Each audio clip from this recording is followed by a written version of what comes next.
Well, Rovers, conditions have worsened quite a bit through the night.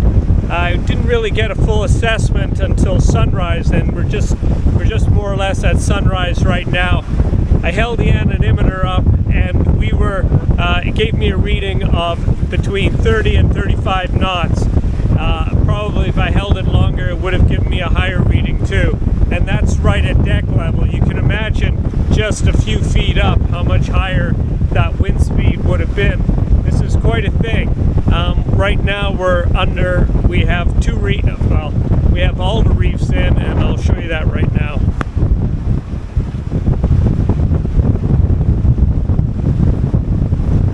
These seas are between 3 to 4 meters.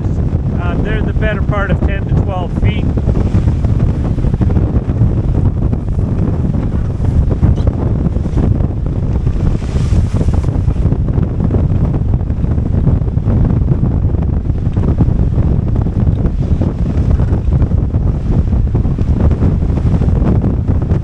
Some of these are much higher than 12 feet, but on average I would call it 10 to 12 feet.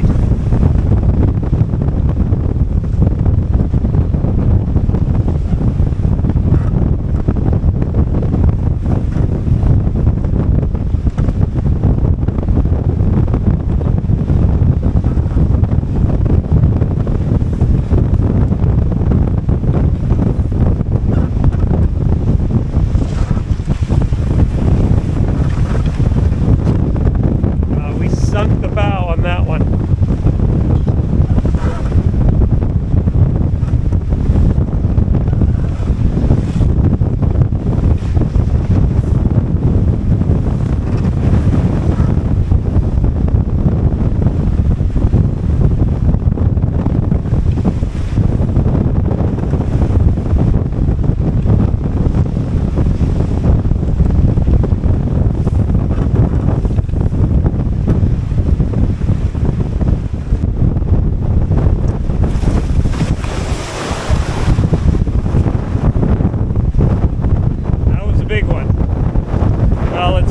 Time to go below. The boat can look after itself in this weather, and I need to get dry again.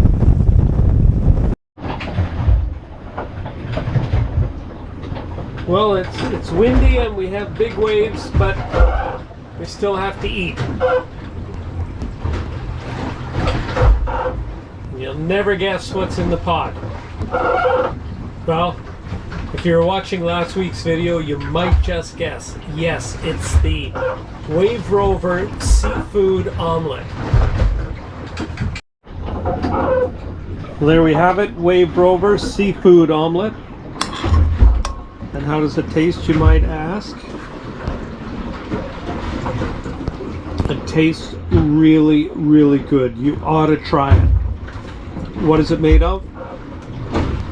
We have 3 eggs, a tin of mackerel, a tin of sardines, and a great big tablespoon and a half of tallow. If you don't have tallow, use lard. If you don't have lard, use butter.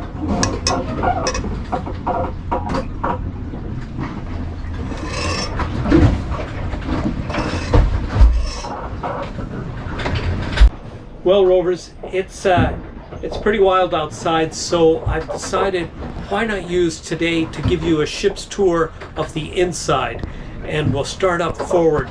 And just so you know, it's hard to hold the camera steady on account of the amount of waves we're taking over the bow and the motion of Wave Rover. It's quite a wild ride, but to put it in perspective, it's about the same as my Contessa 26 was when I was, I'd say actually not quite in conditions like this. These are extraordinarily rough right now, and it's on account that we are in the Gulf Stream, but we have a wind running against the Gulf Stream. That signal you just heard, that's Mrs. Rover, and she contacts me usually once a day. Now, I have no idea what's happening in Israel or Ukraine right now, but I do know that the cotoneasters are getting planted and that the garden is in tip-top shape. I'm looking forward to reading that message. So let's start the tour in the forward cabin. Oh, that was a big wave. So up forward, the big gray bag, that's a 8-foot inflatable dinghy.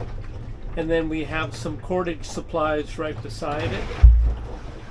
And then beside that on the starboard side, that's where I keep my fenders and mooring lines.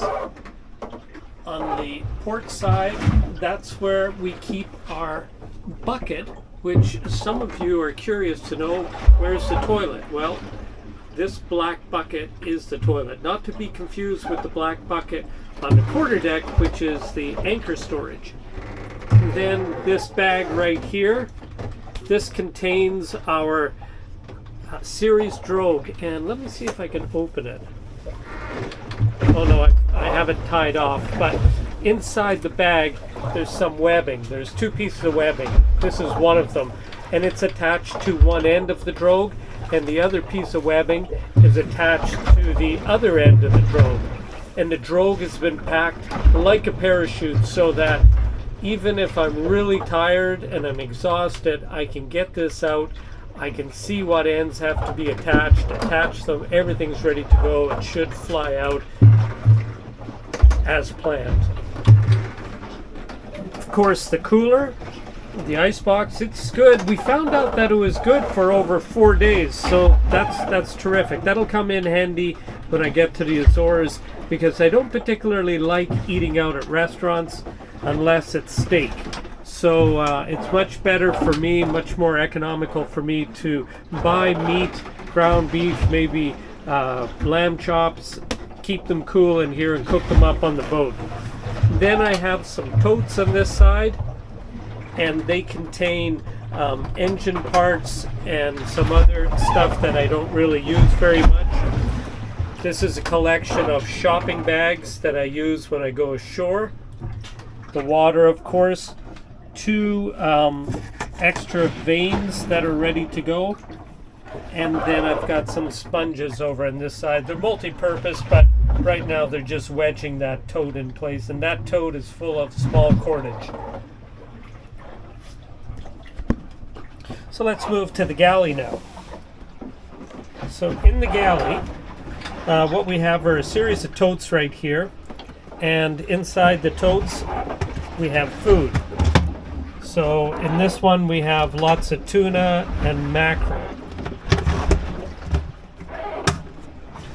And we have other galley supplies, and there's 3 totes in here. There's also a frying pan behind this tote and a pot. Over on this side we have 2 of our water containers hooked up to our sink pump. Nice simple system. We have the bottom of our sink, which is in fact a bucket, and there is a spare bucket, by the way. It's on the starboard side underneath the fenders. Probably can't see it. Also, we have our ship's whistle, conch shell, and we have all these white containers. The white containers are methyl hydrate, and that's the fuel for the stove. We have lots and lots of fuel, so we have enough fuel to cross the ocean many times here. So in this compartment just below the nav station, we have our AIS. It's a Vesper. And then we have our GPS coming into it, and then we have our signal coming out from the AIS to this splitter, and that splits the signal with our VHF radio and sends it out to the VHF antenna. So that's how the AIS is able to receive and transmit on the one antenna. We also have our Blue Eddy power station right here. You can't see much of it, but it's a great source of power for me. It's independent, and I use this because it has an inverter. I use this to power my power tools and my laptop. Then in the next compartment aft, this is really our electrical room, and we have the blue box is a Victron controller. Then of course we have our power switch, and then we have 2 lithium iron phosphate batteries.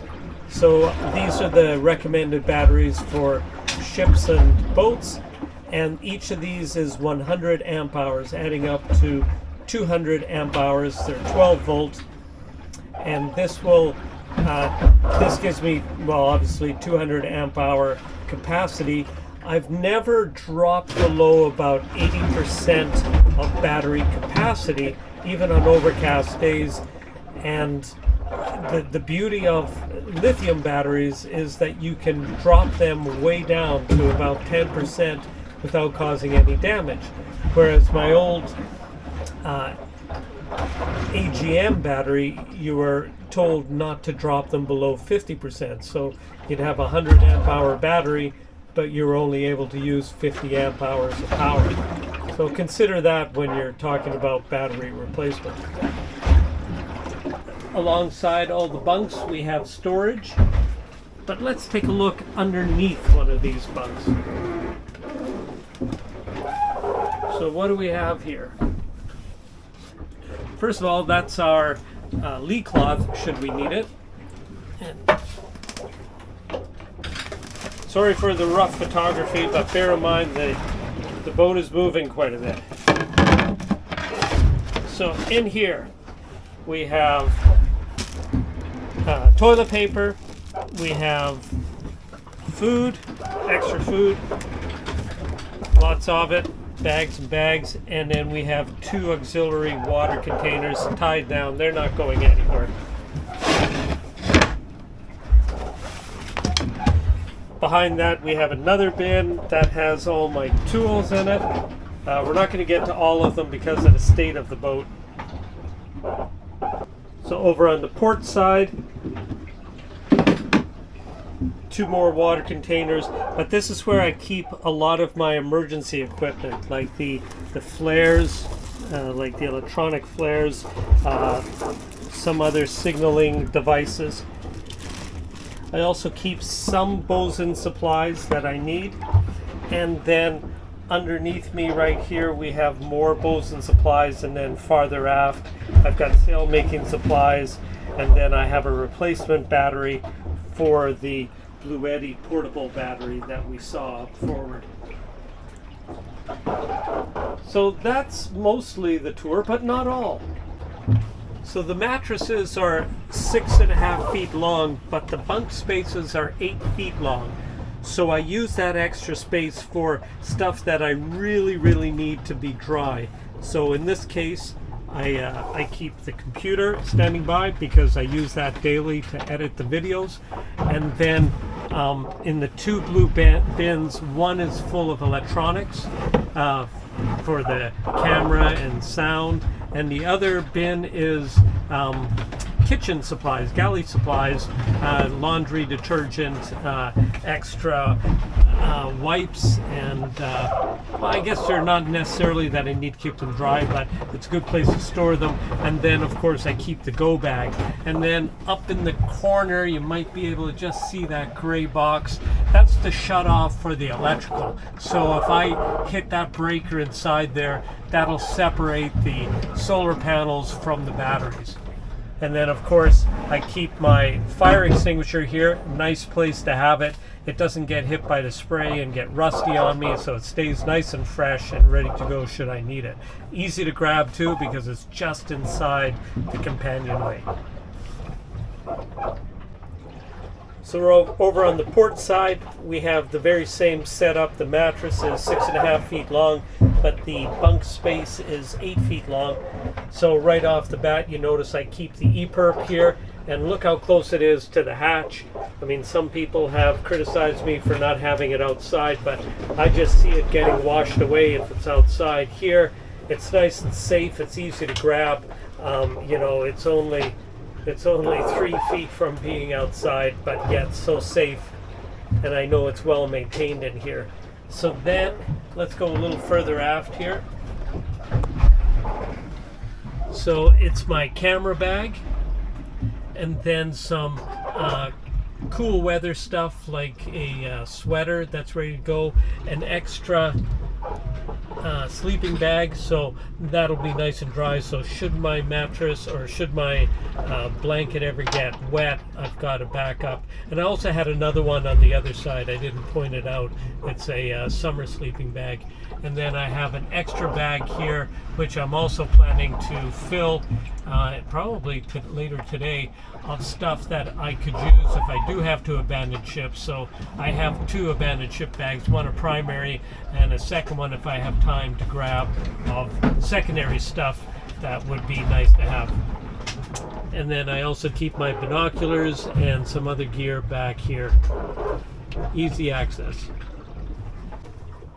So back aft here, it's more like a garage. So these treads, this one and this one, are removable.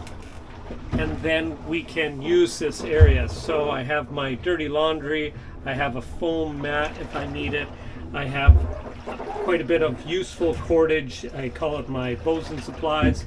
In the white bag just behind there, that's my survival suit. In the black bag behind that, those are clean clothes for going ashore. Everything back here would be totally dry back aft. That bucket you see with all the stuff in it, that's all emergency wood supplies if I need to do an emergency repair. And then over on this side, I've got my fair weather VANE and the boom gallows, and of course a life jacket standing by.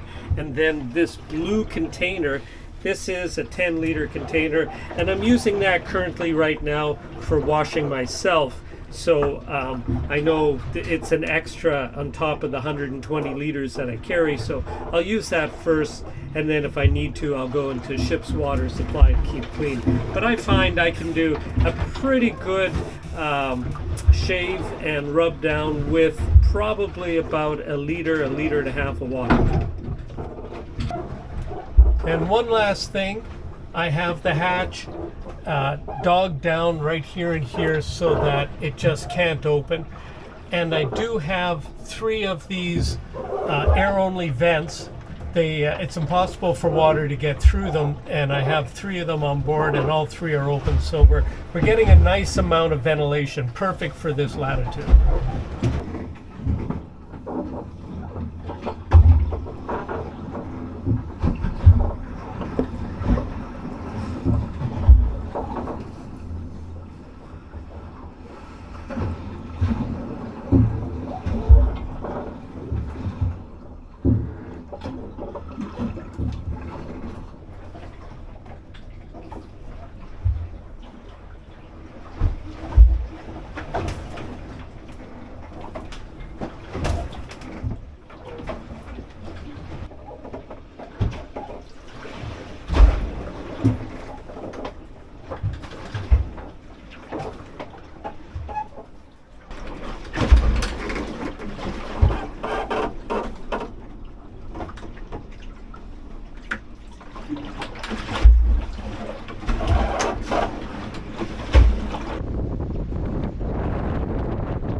Well, Rovers, we have all but one reef tucked in right now, and we're not making a lot of headway. We're probably making about 2 knots.